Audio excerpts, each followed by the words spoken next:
Class 10 physics human eye and colourful world. मानव नेत्र और रंग बिरंगा संसार में से बताना है कि वायुमंडलीय अपवर्तन क्या है।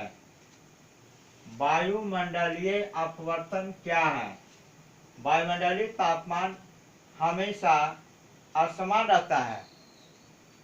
वायुमंडलीय तापमान हमेशा असमान रहता है, जिसके कारण वायु का जो घनत्व है कभी बढ़ता है और कभी घटता है, जिसे वायुमंडल के घनत्व घटने और बढ़ने से वायु के अपवर्तनांक भी कभी घटता है और कभी बढ़ता है, जिसके फलस्वरूप वस्तुएं हिलती हुई या झिलमिलाती हुई प्रतीत होती है या दिखलाई पड़ती है। इस घटना को वायुमंडलीय अपवर्तन कहते हैं। वायुमंडलीय अपवर्तन के कारण बहुत सारे घटनाएं, प्राकृतिक घटनाएं उत्पन्न होती हैं। जैसे जो है तारे का टिमटिमाना प्रतीत होता है। अंधेरी रात में तारे टिमटिमाते हुए प्रतीत होते हैं। ये वायुमंडलीय अपवर्तन के कारण ऐसा होता है। तो रात में या अंधेरी रात में तारे क्यों टिमटिमाते हैं या झिलमिलाते हुए दिखाई देते हैं? क्योंकि वायुमंडल का जो घनत्व है वह असमान रहने के कारण अपवर्तनांक भी घटता और बढ़ता है। तो अपवर्तनांक बढ़ने से तारों से आने वाले जो प्रकाश है वह कभी तीव्र दिखाई देते हैं, और जब वायुमंडल का घनत्व घट जाता है तो उसका अपवर्तनांक भी घट जाता है। तो तारों से आने वाले जो प्रकाश है वह धीमे दिखलाई पड़ते हैं, अर्थात झिलमिलाते हुए दिखलाई पड़ते हैं।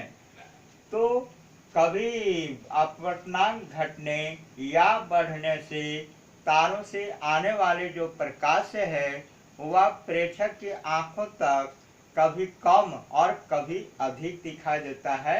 इस प्रभाव को ही तारों का टिमटिमाना कहते हैं। इस प्रभाव को ही तारों का टिमटिमाना कहते हैं। इसके बाद है दूसरा घटना, सूर्योदय तथा सूर्यास्त के आभासी समय वह 4 मिनट के बीच कभी बढ़ जाता है। देखिए, पृथ्वी जो है, हम लोग सभी पृथ्वी पर हैं और पृथ्वी जो है अर्धगोला के रूप में दिखाया गया है। इस पर प्रेक्षक है। प्रेक्षक की आंख से जब प्रातः काल या शाम काल को सूर्योदय होता है या सूर्यास्त होता है, तो प्रातः काल में जब सूर्यास्त होता है तो ये जो रेखा है वह क्षितिज है, और क्षितिज के नीचे ही सूरज वास्तविक स्थान पर है।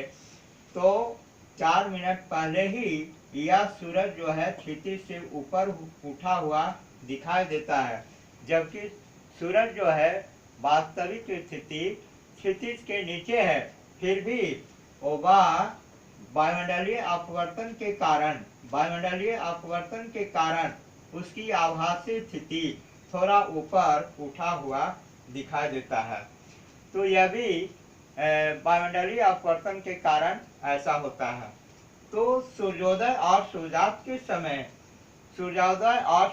के समय बीच का जो समय है वह 4 मिनट के अंतर पर आता है, और 4 मिनट के अंतर पर वह बढ़ जाता है, जिसके कारण सूरज उगते समय या डूबते समय वह क्षितिज से ऊपर वह दिखाई देता है। प्रातः काल में क्षितिज से ऊपर दिखाई देता है, और शाम काल को जब क्षितिज से वह नीचे चला जाता है तो 4 मिनट वह पहले ही ऊपर दिखाई देता है। ये सब घटना वायुमंडलीय अपवर्तन के कारण ये सब देखने को मिलता है।